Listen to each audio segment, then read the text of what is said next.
ലാഹേൽ വക്കച്ചൻ, സക്കീർ ഹുസൈൻ ആ ഒരു കോംബോ വളരെ ഹിറ്റാണ്. അപ്പോൾ രണ്ടുപേരുടെയും ശബ്ദം ഒന്ന് അനുകരിക്കാൻ ശ്രമിക്കുകയാണ് ആ ഒരു സീനിലെ പ്രജ എന്ന സിനിമയിലെ. സക്കീറേ, തന്റെ മൂക്കിന് താഴെ കാണുന്ന ഈ പൂടയുണ്ടല്ലോ, അതിങ്ങനെ പിരിച്ചു വലിച്ച് മുകളിലോട്ട് വെച്ചാൽ പേടിക്കുന്ന രാഷ്ട്രീയക്കാരും മന്ത്രിമാരും കാണും അങ്ങ് ബോംബെയിലെ. ഈ ലാഹേൽ വക്കച്ചൻ തിരുവനന്തപുരത്തുനിന്ന് സ്റ്റേറ്റുകാരോടിച്ച് കൊച്ചി വരെ ഉലത്തിയതേ നിന്റെ ഈ പൂട പറിക്കുന്ന ഷോ കാണാനല്ല, നിന്റെ കൊണ്ട് അനുസരിപ്പിക്കാൻ. താണ്ടെ ഇതിലും നീളമുള്ള ഒരുപാട് പൂട കണ്ടിട്ടുള്ളവരാണ് ഈ ലാഹേൽ വക്കച്ചൻ. അങ്ങ് പൂജാറ്റിലെ കൈ കണ്ടോ നീ? ഇവറ്റെല്ലാം തഴമ്പ് കണ്ടോ നീ? 10-40 കൊല്ലക്കാലം കേരളത്തിലെ കക്ഷി രാഷ്ട്രീയത്തിൽ കിടന്ന് കടവെറുകിന്റെ തഴമ്പാടാ. നീ കണ്ണ് കെട്ടിട്ടുണ്ടാണ് ഗണ്ണ്. ഒക്കടലിങ്ങനെ ചേടി നടക്കുന്ന 1.5 ചാടിന്റെ പിസ്റ്റളല്ല, നല്ല ഡബിൾ ബാരൽ ഗണ്ണ്. വേണ്ടി വന്നാൽ അവറ്റേരുണ്ടെങ്കിൽ എടുക്കും ഈ ലാഹേൽ വക്കച്ചൻ. എന്നിട്ട് തന്നെയും തൻ്റെ മറ്റേ ബാപ്പുവിനെയും ചേർത്ത് നിർത്തി കഴിവേറ്റി കളി ഞാൻ. പരമനാറി ലാഹേൽ വക്കച്ചൻ. അങ്ങ് പാലായിലും പിന്നെ നിന്റെ പൂഞ്ഞാറ്റിലും അങ്ങ് കാഞ്ഞിരപ്പള്ളിയിലൊക്കെ നല്ല ഫങ് എന്ന് വെടിവെക്കാൻ അറിയാവുന്ന ഒരുപാട് ആണുങ്ങൾ കണ്ടിട്ടുണ്ട് ഈ സക്കീർ. നല്ല കള്ളരിക്കുന്ന മീശയും പിന്നെ പിണ്ടിക്കുരിശുമാലയും സാദാ ചാർമിനാരിട്ട് വാറ്റിയ നാടൻ ചാരായത്തിന്റെ ചൂരുമുള്ള നല്ല ആണുങ്ങൾ വെടിക്കാരച്ചായമാര്. ആനയുടെ കൊമ്പ് വേണോ?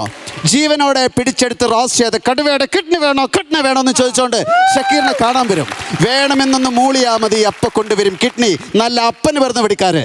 കാട്ടി കയറി വെടിവെച്ചിട്ടില്ല നീ കയറിയതൊക്കെ അങ്ങ് നാട്ടില്.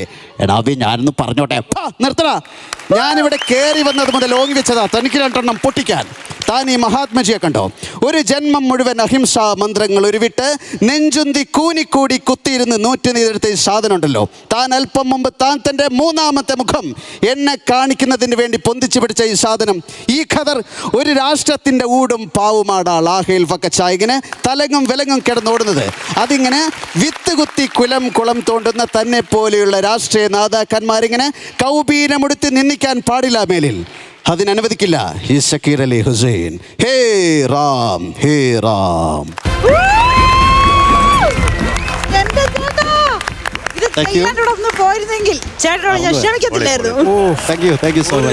നരൻ സിനിമയിലെ ഒരു ഡയലോഗ് ഉണ്ടായിരുന്നു. ചെയ്യാം.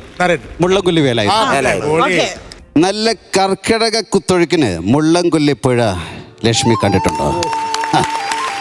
അതിൽ ഇന്നതാ ഒഴുകി വരാന്നൊന്നും പറയാൻ പറ്റില്ല. കാട്ടാന വരെ ഒഴുകി വന്നിട്ടുണ്ട്. ഷാജോട്ടൻ അറിയാം. സാറിന് അത് നിൽക്കണ ആള് മനസ്സിലായ?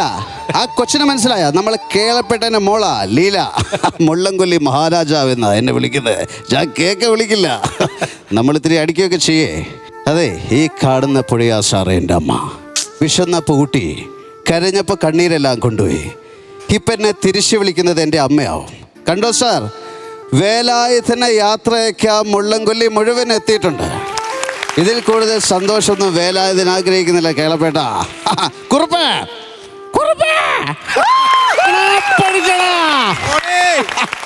അതെ, വേലായുധനെ നേർക്ക് നേർന്ന് നടിക്കാനുള്ള ചങ്കുറപ്പ് നിനക്കായിട്ടുണ്ട്. ഇപ്പഴിയടാ, ഒറ്റ തന്തയ്ക്കുണ്ടാകാനാണെങ്കിൽ ഇപ്പഴിയടാ. സാറേ ധൈര്യമുണ്ട്, സാറിനെ നീന്തി തോപ്പിക്കാവോ? അക്കരയ്ക്ക് വാ സാറേ, ഞാനവിടെ കാത്തിരിക്കാം. ചുമ്മാ 1 കോടി മനുഷ്യരെ ഒരേ കുടക്കീഴിൽ കൊണ്ടുവരാനുള്ള നമ്മുടെ ശ്രമമാണല്ലോ മില്യൺ മലയാളി ക്ലബ്ബ്. MMCയിൽ ഓൾറെഡി അംഗങ്ങളായ ആളുകൾ നിങ്ങളുടെ അയൽവാസികളെയും സുഹൃത്തുക്കളെയും ഒക്കെ ചേർത്ത് ഒരു 10 പേരെ കൂടി മിനിമം കൊണ്ടുവരിക. നമ്മുടെ ഈ 1 കോടി എന്ന നമ്പറിലെ കുട നിവർത്താൻ നമ്മൾ തയ്യാറായി നിൽക്കുകയാണ്. അപ്പോൾ ജാഗ്രത, ഇനി മടിക്കണ്ട.